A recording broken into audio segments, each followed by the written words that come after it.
बलोचिस्तान एक बार फिर गोलियों की आवाज से कांप उठा। पाकिस्तानी फौज ने आज फिर निहत्थे बलोचों पर गोलियां बरसाईं, जैसे इंसानी जान की कोई कीमत ही नहीं।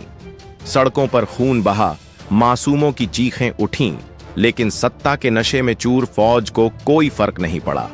अपने लापता नेताओं की रिहाई की मांग कर रहे बलोच प्रदर्शनकारी सड़कों पर उतरे थे, पर उन्हें जवाब में मिली सिर्फ बंदूकें, सिर्फ गोलियां। कोई यह नहीं बता रहा कि जिन नेताओं को उठाया गया वो जिंदा हैं भी या मार दिए गए। लेकिन इसी नरसंहार के बीच कुछ ऐसा हुआ जिससे पाकिस्तान की रूह तक कांप उठी। वो डर जिसे पाकिस्तान बरसों से छिपा रहा था, अब सच्चाई बनकर सामने आ गया। बलोचिस्तान में भारत की मौजूदगी की खबर ने इस्लामाबाद के पसीने छुड़ा दिए। जी हां, अरब सागर पर भारत के हेलीकॉप्टर मंडराते नजर आए और इंडियन नेवी का जहाज INS त्रिकंड समंदर में पहुंच गया। बताया जा रहा है कि कुछ बलोच मछुआरे समंदर में हादसे का शिकार हो गए थे।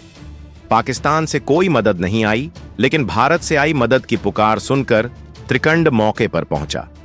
3 घंटे तक जहाज पर ही ऑपरेशन हुआ, घायलों की जान बचाई गई। बलोच समुदाय ने भारत को सलाम भेजा, लेकिन पाकिस्तान को यह सब हजम नहीं हो रहा। अब पाकिस्तानी मीडिया और सोशल मीडिया पर यह हंगामा मचा है कि यह सब प्रोपेगेंडा है, झूठ है। सवाल यह है, अगर मदद नहीं की तो इतनी तड़प क्यों? अगर वीडियो झूठे हैं तो डर क्यों? इसी बीच बलोचिस्तान की विधायक फराह अजीम शाह ने पाकिस्तानी असेंबली में एक ऐसी आग लगाई कि वहां बैठे नेता पानी पानी हो गए। रमजान के पाक महीने में जब उन्होंने बलोचों की आवाज उठाई तो माइक बंद कर दिया गया। इफ्तारी की जल्दी में असेंबली ने इंसानियत की चीख को चुप करा दिया, लेकिन फराह चुप नहीं बैठीं। वो सीढ़ियों से नीचे उतरीं और वहीं धरने पर बैठ गईं। और जब उन्हें बोलने का मौका मिला तो उन्होंने पाकिस्तान की पोल पट्टी खोल दी। फराह ने बताया कि आज बलोचिस्तान में कोई नवाब नहीं लड़ रहा, कोई सरदार नहीं। अब लड़ाई आम गरीब बलोच लड़ रहा है। 19 साल के वो नौजवान जो सिर्फ अपने हक की मांग कर रहे हैं, जिनके घरों में चूल्हा नहीं जलता, जिनके इलाके गुर्बत की मार से कराह रहे हैं, वही बच्चे अब फौज से टकरा रहे हैं। बलोचिस्तान में अब जंग छिड़ चुकी है, इंसाफ की जंग, आजादी की जंग। सामी बलोच और महारंग बलोच जैसी बहादुर बेटियों को जबरदस्ती उठा लिया गया। गुलजाद बलोच को रात के अंधेरे में गायब कर दिया गया, और जब लोग सड़कों पर उतरे तो फौज ने गोलियों से जवाब दिया। लेकिन अब हालात पाकिस्तान के काबू से बाहर हो रहे हैं। आम बलोच अब सिर्फ आवाज नहीं उठा रहा, वो तख्त हिलाने की ताकत रखता है। हर गोली के जवाब में अब पत्थर नहीं, पर इरादे उठ रहे हैं। वो इरादे जो पाकिस्तान की नींव हिला देंगे। आज पाकिस्तान के सीने में आग लगी हुई है, क्योंकि बलोच बच्चों के हाथ में भारत जैसा झंडा नजर आ रहा है। बलोचों को अब भारत में इंसानियत दिखती है और पाकिस्तान में सिर्फ गोलियां। यही वजह है कि अब बलोच महिलाओं तक को बदनाम किया जा रहा है। उन्हें गैर इस्लामिक बताकर फौज उन्हें घसीट रही है। लेकिन सवाल यह है, क्या इंसाफ मांगना गैर इस्लामिक है?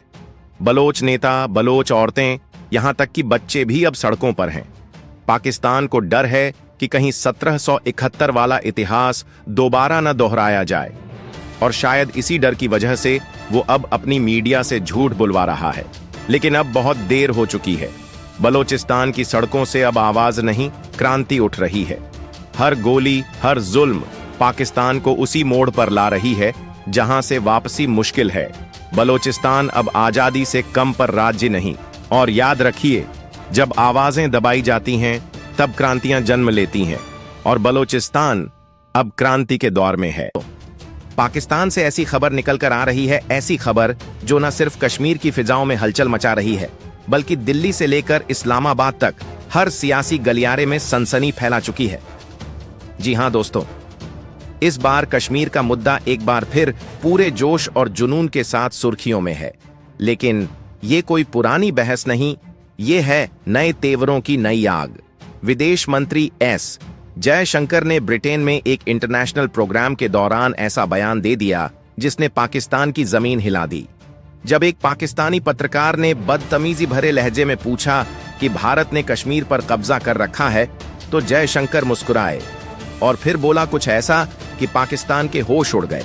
उन्होंने कहा, हमने कश्मीर मसले का लगभग समाधान कर लिया है। पहला कदम था 370 हटाना, दूसरा था कश्मीर में विकास और सामाजिक न्याय, तीसरा शांतिपूर्ण और सफल चुनाव, और चौथा कदम होगा पाकिस्तान के अवैध कब्जे वाले कश्मीर को वापस लेना।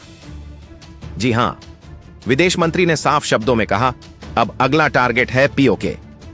और जैसे ही यह बयान आया, विपक्षी खेमे में भूचाल आ गया। सबसे तीखा बयान आया जम्मू कश्मीर के पूर्व मुख्यमंत्री उमर अब्दुल्ला की तरफ से। उमर अब्दुल्ला ने इस बयान पर सीधा हमला बोला और केंद्र सरकार को ललकारते हुए कहा, कौन रोक रहा है आपको? जाइए और ले आइए पीओके। उन्होंने कहा, महाराजा हरि सिंह ने जब भारत को जम्मू कश्मीर सौंपा तो पूरा इलाका दिया था, लेकिन एक हिस्सा पाकिस्तान के पास चला गया। अब अगर सरकार कह रही है कि वो हिस्सा वापस लाया जाएगा, तो अब तक लाए क्यों नहीं? उमर अब्दुल्ला यहीं नहीं रुके। उन्होंने कारगिल युद्ध की याद दिलाते हुए कहा, कारगिल के वक्त हमारे पास सुनहरा मौका था पीओके वापस लेने का, तब भी चूके, अब भी कुछ नहीं कर रहे। इसके साथ ही उन्होंने भाजपा पर बड़ा हमला बोला और कहा, 1931 में 13 जुलाई को जो 22 शहीद लोकतंत्र के लिए मारे गए, भाजपा ने उन्हें सिर्फ इसलिए भुला दिया क्योंकि वे मुसलमान थे। जी हां, पीओके, जो अब पाकिस्तान के लिए सिरदर्द बन चुका है।